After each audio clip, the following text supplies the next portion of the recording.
मैं Rita public school से online course शुरू करने जा रहा हूँ। कृपया आप लोग ध्यान देंगे। अभी तक इंग्लिश का, हिंदी का, इंग्लिश ग्रामर का पढ़ाई हुआ। अब थोड़ा सा आप लोग साइंस देख लें। साइंस में बायोलॉजी है।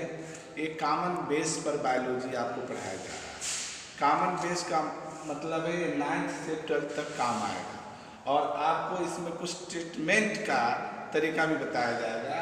ये ब्लड संचार से लेकर आपका परिसर इत्यादि को भी इसमें समझाया जाएगा।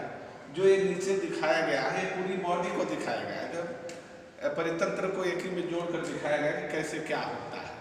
तो आपको ब्लड संचार पहले बताएंगे, हृदय में ब्लड संचार कैसे होता है। जैसे हम वर्क करते हैं तो वर्क करेंगे तो हमारी एनर्जी लॉस होती है।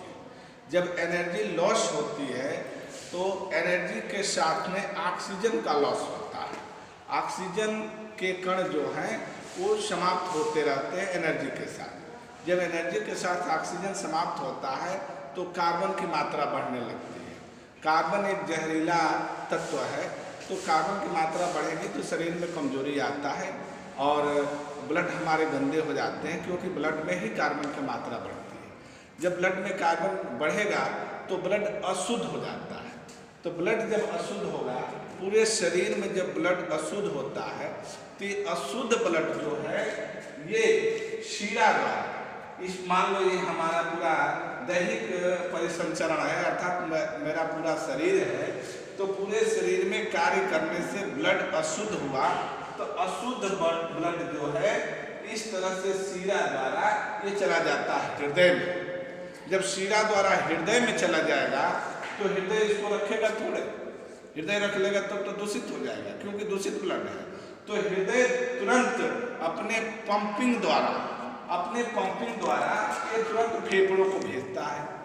तो अब देखो, हृदय से ये शीरा द्वारा पूरे बॉडी से शीरा द्वारा हृदय में गया और हृदय से ये फुफ्फुस धमनी द्वारा अशुद्ध ब्लड जो है फुफ्फुस धमनी द्वारा इन फेफड़े के कोशिकाओं में जाता है। फेफड़े की कोशिकाओं में ध्यान रखिएगा।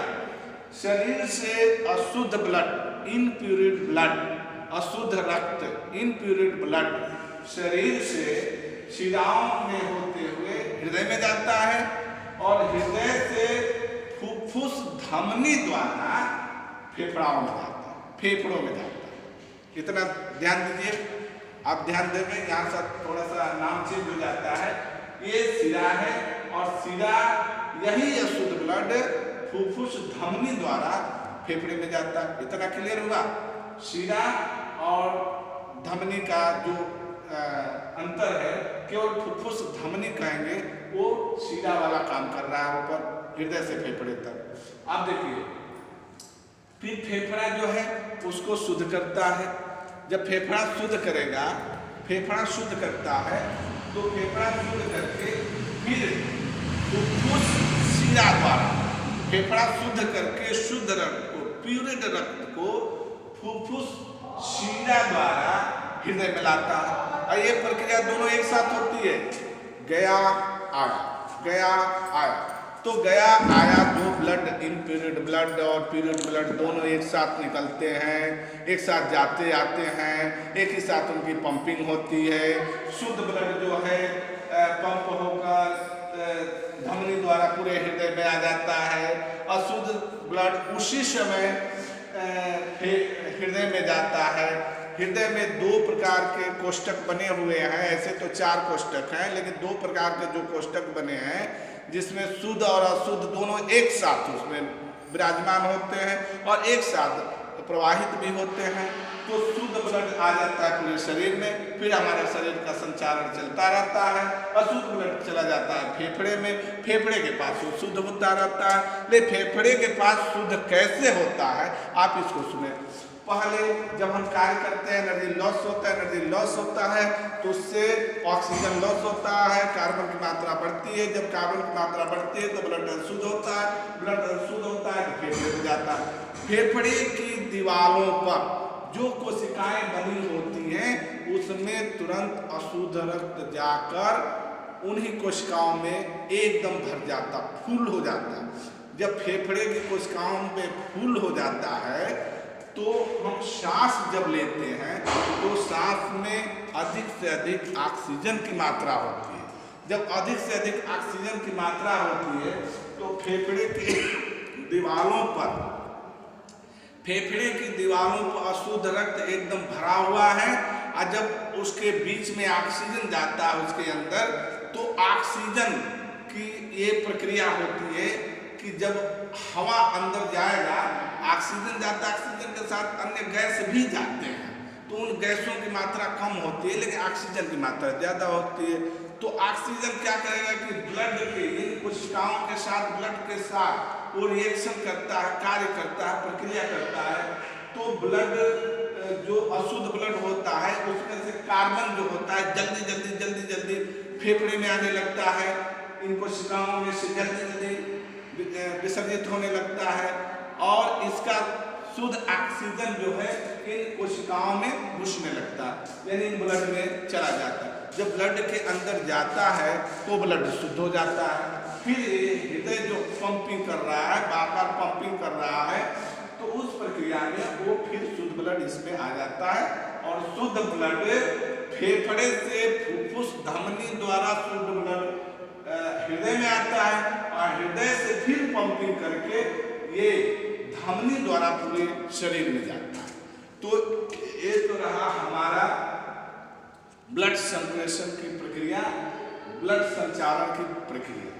ये तो हम देख लेंगे कैसे शरीर से हृदय में, हृदय से फेफड़े के पास, फेफड़े से हृदय में, हृदय से शरीर में।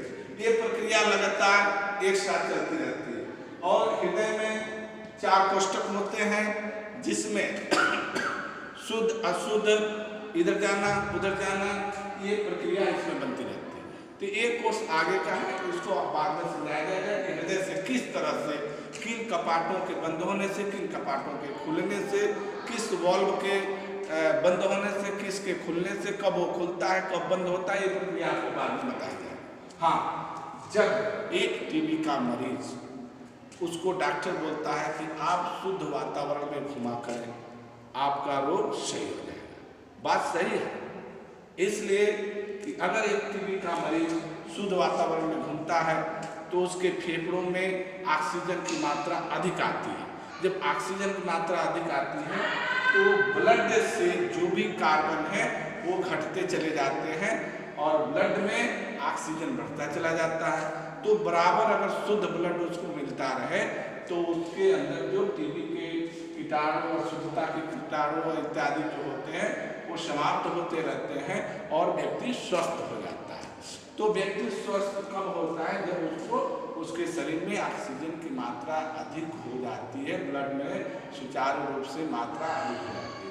आप देखेंगे एक व्यक्ति जब काम कर रहा होता है तो लोग बोलते हैं इतना काम मत करो, कुछ न कुछ पोषण लो, नहीं तो तुम्हें टीबी पकड़ लेगी। अर्थात काम करने से एनर्जी समाप्त होता है, एनर्जी के साथ साथ ऑक्सीजन समाप्त होता है और शरीर के अंदर अगर विटामिन नहीं है, ऑक्सीजन की पूर्ति नहीं हो पा रही है, विटामिन की पूर्ति या एनर्जी की पूर्ति नहीं हो पा रही है तो ब्लड अशुद्ध होते होते फेफड़े पर उसका प्रभाव, क्योंकि फेफड़े को ज़्यादा काम करना पड़ता है इस ब्लड को शुद्ध करने के लिए, तो फेफड़े के अंदर घाव बन जाते हैं और इस तरह से टीबी का व्यक्ति मरीज हो जाता है। तो इसलिए कोई भी टीबी का मरीज है उसको शुद्ध वातावरण में घूमना चाहिए। शुद्ध वातावरण में घूमेगा तो उसके फेफड़े में अधिक से अधिक ऑक्सीजन की मात्रा बढ़ेगी और फेफड़े से ब्लड में बढ़ेगा और शरीर शुद्ध और सही हो जाएगा। इसलिए हमें इस प्रक्रिया को देखते हुए हमेशा ऑक्सीजन युक्त वातावरण में रहना चाहिए ताकि हमारा शरीर शुद्ध और सही रहे। Thank you, have a nice day.